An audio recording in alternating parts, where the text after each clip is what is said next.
What makes a successful chief executive of a top financial organization leave the comforts of his Cape Town office and home and plunge into near frozen water? Swim the dark, treacherous, cold Atlantic, not only during the day, but also in the dead of night. Why would this man want to swim almost the entire length of the Orange River, over sharp rocks, shallow water, and in searing heat? Could the answer lie in his company's values? Barkai, a man with passion, excitement, and adventure. Why? It's you probably can ask me the same question why again and again and again, and I'm not sure if I'm going to give you exactly the same answer. But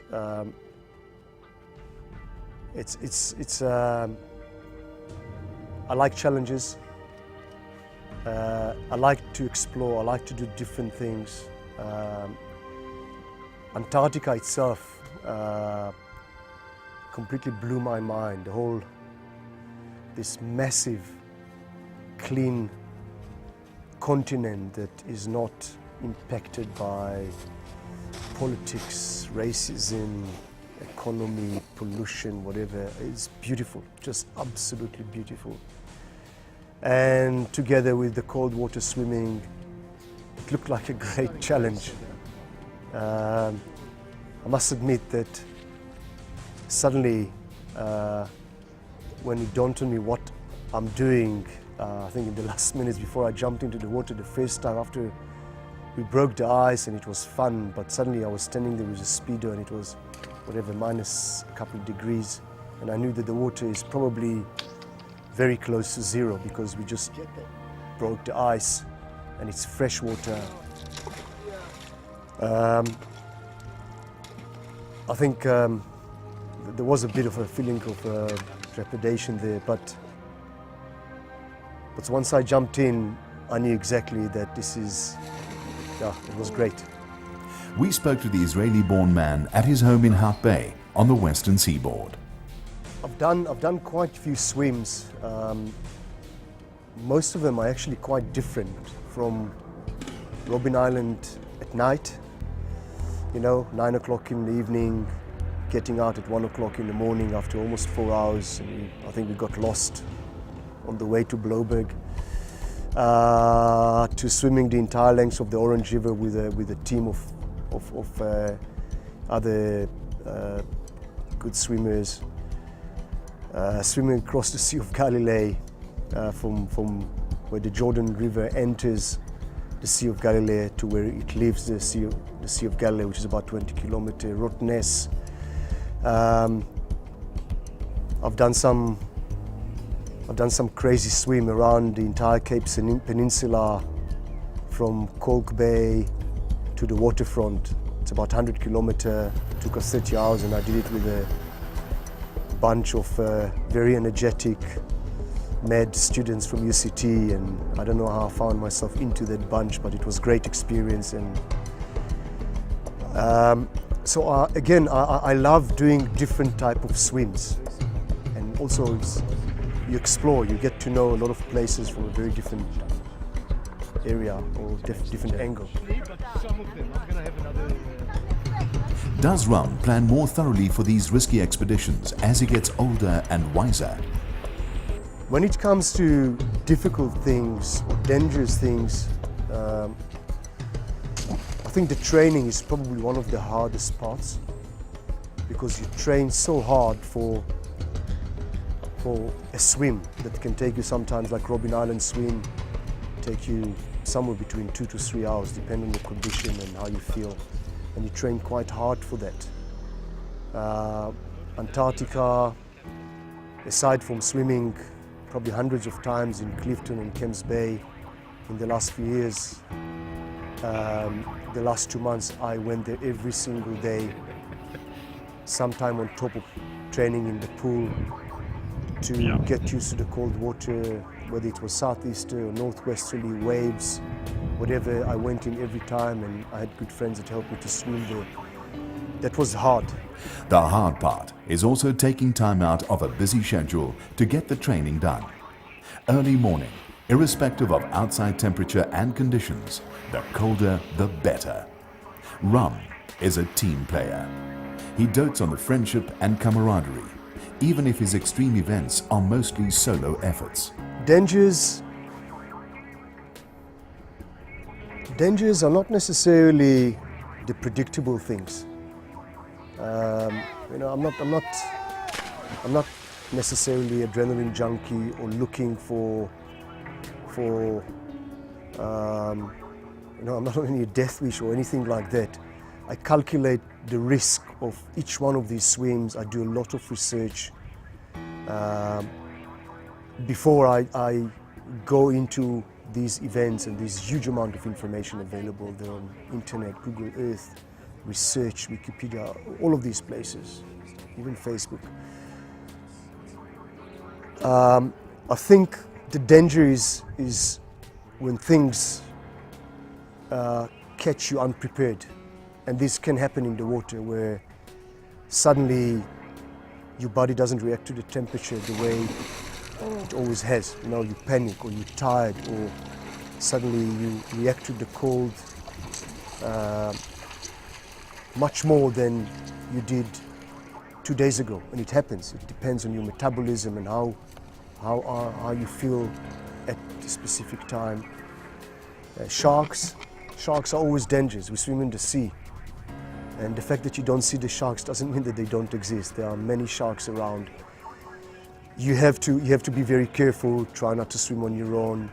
Swimming at night or any long distance swim, we swim with boats and shark shields. We try and take as many precautions as possible, but at the same time, things do happen.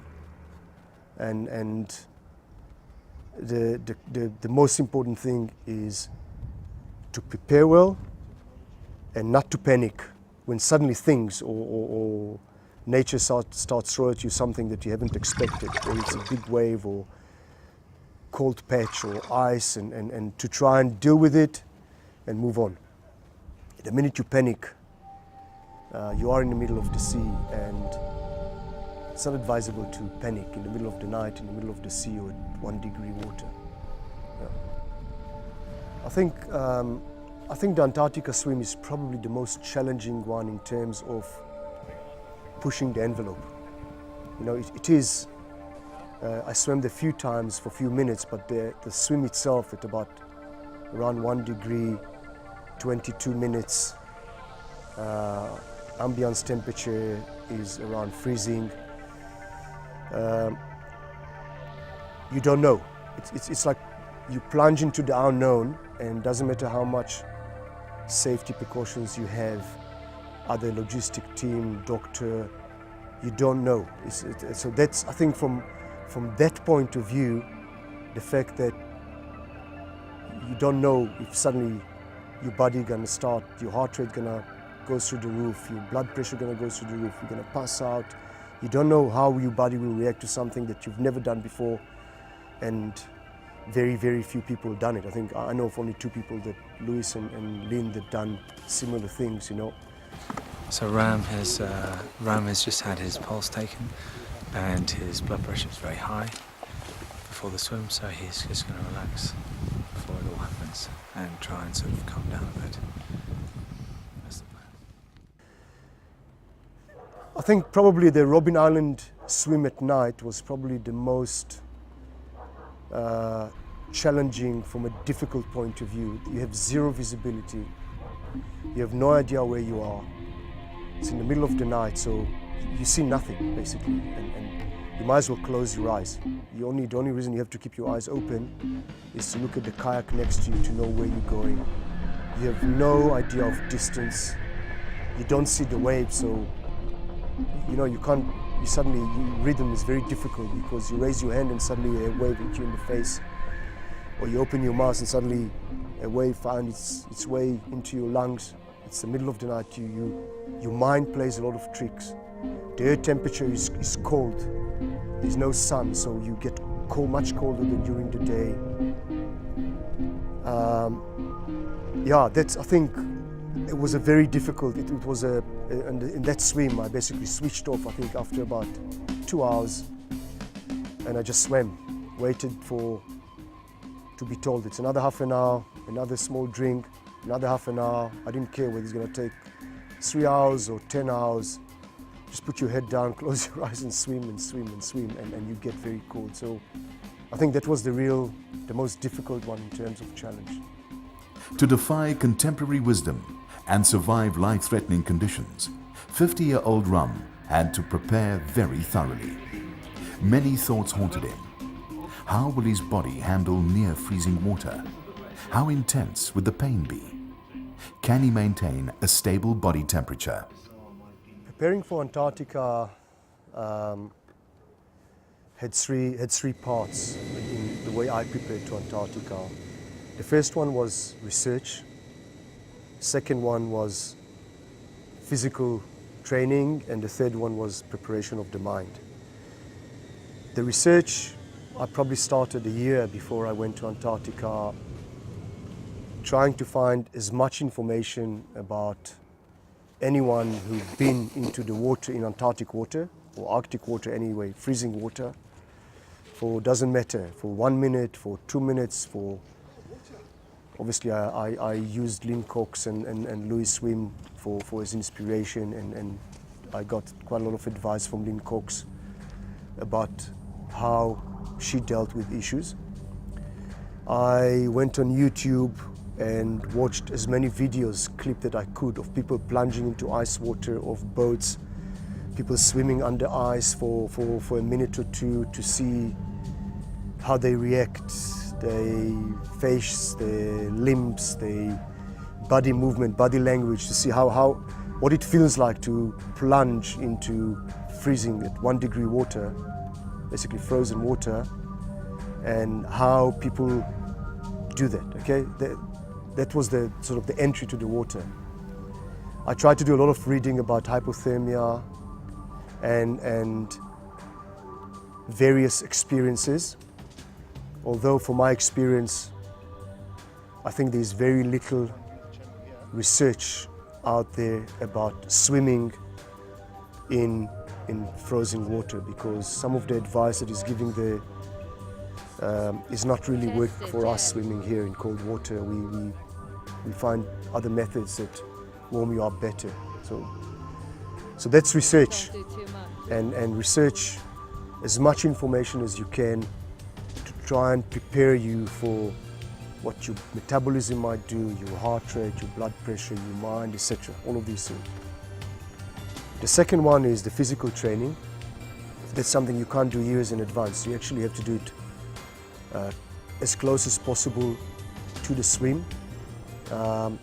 You can't acclimatize to cold and suddenly become an iceman. You know, it's like heights, altitude training. You go to altitude, the minute you come down from altitude, you're going to lose your adaptability to altitude. So I swim a lot in cold water on a regular basis, but in the last few months I swam every single day. I searched cold patches of water. So for some of the people around me, they thought I was probably going mad, because I said, oh great, temperature dropped to 8 degrees today. Let's go and swim, because I can experience more extreme conditions and see how I react to that. I deliberately didn't try to get fit for a long distance. I knew that I'm probably going to spend maximum half an hour in the water, and I needed to practice to swim for half an hour in the water, not 3 hours in the water, half an hour in as cold and difficult conditions as possible. So that's how I trained. In fact, you tell me, what were the conditions like today? Visibility is great. I think the sea is very deceiving when the water is like that, very nice and clear. The water temperature is quite low, so it was about 11 degrees. It hurts a little bit when you get in, but once you get used to it, it's really nice. You should do this every day. It's invigorating. You are watching Super Swimmer.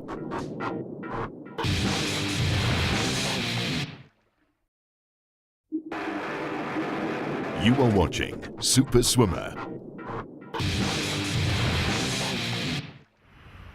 You can definitely adapt you can definitely build some cold adaptation. There is some research done on that. There's actually a research that NASA did in the 80s, and it says that it reduces your heart rate, reduce your blood pressure, reduce your cholesterol, and increase your fertility and libido. So there you go. I strongly recommend cold water swimming. The last one was the mind one, and the mind one is the tricky one. The mind one is to convince yourself that you're not going to panic, you can do it. And that, for me, that was obviously the most difficult one. I don't consider myself to be any superhuman X-Men or anything like that. There's a hell of a lot of other people around me who swim as good as I am or better. And probably could have done this if they trained hard and got their mind right, okay, which is probably the toughest part. Knowing that, I knew that if my body not going to get into shock, my mind is actually going to make the swim, not my body, because I've done long swims before. I can deal with cold water. And I had some communication with some of the guys swimming with me. I said, I don't think I can do it. You know, I'm just came out from 8 degrees and I can't walk. You know, how am I going to spend for half an hour? I'm going to spend in 1 degree, eight times colder. So I got a lot of encouragement from people around me, and I really focused my mind. I only after the swim I realized how focused I was towards the swim, and I think one of the episodes that enhanced it for me was that a couple of days after the swim, we went down to the same place to take some pictures, because at the swim there wasn't time to pose for pictures and take some nice pictures of swimming and whatever. So I dived again for a few minutes into the ice water and posed for the camera to get some nice pictures. And it was so cold that after 3 or 4 minutes I said, I've got to get out of here. I'm just not enjoying it at all. And I realized that my mind just switched off. I've done it. I don't have to prove anything to myself. And somehow, I don't know, maybe I took off some shield, and suddenly I feel the cold, where the first time I jumped into the same water 3 or 4 days before that, I felt wonderful. 3 days later, it was very cold.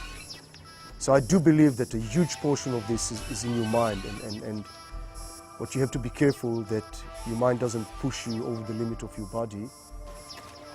But it continues to fascinate me, the fact that we all probably operate in many places at a fraction of our capability because we're scared, we're not motivated, not inspired, whatever, I don't know.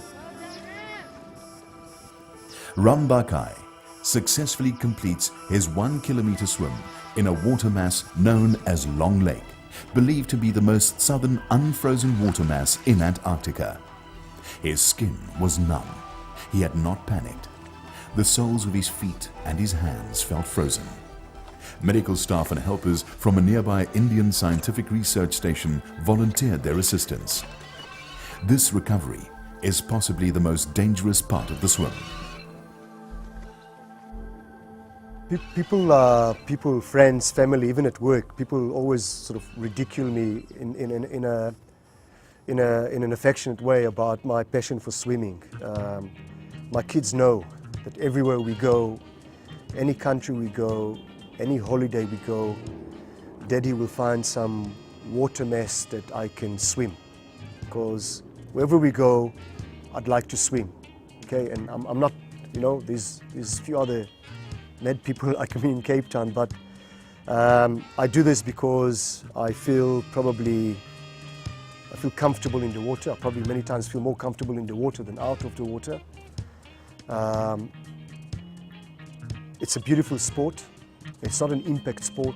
I've done some other sports, martial arts and things like that, and you know, break your nose a few times, your ribs, your fingers, your wrist, and it takes you a long time to recover. I can swim until the last day, basically. You know, I've seen people 95 years old swimming basically until the last day. So it's a great sport.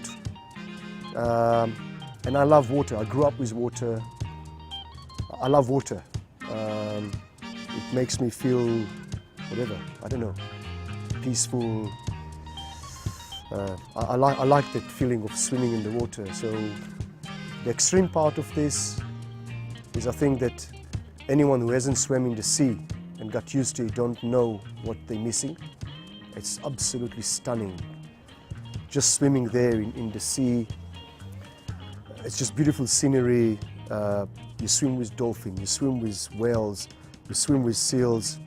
Unfortunately, I haven't swum with sharks yet. Don't plan to, out of a cage. It's a great, yeah, I don't know. It's probably a personal thing. I highly recommend it.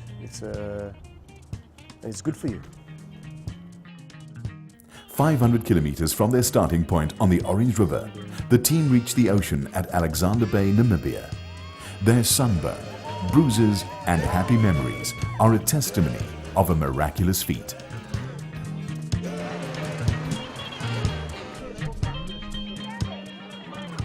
Ram and his wife Nadine have 3 daughters and a 9-year-old boy.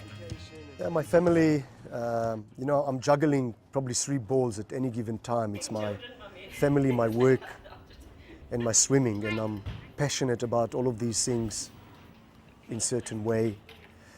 So I've got 2 hands, so I always got 1 ball in the air, which, so I have to make sure that 1 ball is always in the air and the other 2 are safe. It does obviously impact your life. My family very used to that. I think my kids remember me as swimming since they were born, so and they love the water as well. Yeah, I mean, my kids were on the boat, my daughter on the boat when I did, I think, my first Robben Island. My wife Nadine was on the boat when I swam around Cape Point. They're always on the beach. I tried not to impose on them too much, but it's also beautiful because we go to beach and we go to holiday resort with sea, so they're very, very supportive and very encouraging. And my wife is concerned sometimes when I disappear to Antarctica, jump into ice and whatever, but I think that they know that I research things and I do them properly. And Having braved water cold enough to kill most others, swimming with whales and dolphins, and taking on the dark waters between Robben Island and the Blouberg Beach, has equipped this successful business and family man to challenge life's obstacles head on. most of the obstacles in life are obstacles that you might put to yourself. You know, it's fear, lack of confidence, lack of self-esteem, and we all have these things, insecurities and all of these things. And there's nothing better in life where you overcome your own insecurities, your own obstacles, rather than competing with someone else. You know, that you suddenly look and say, I've done that, okay, or I've done something that I never thought I'll be able to do. And it's not necessarily just about swimming, and one's ability to not be afraid, you know, just go there, explore. So you make mistakes and you do it again and you do it better and you get better and you learn so much in the process and you achieve so much in the process. That's you know, that's what makes me get up in the morning every day. Barkai, a man with passion, excitement and adventure.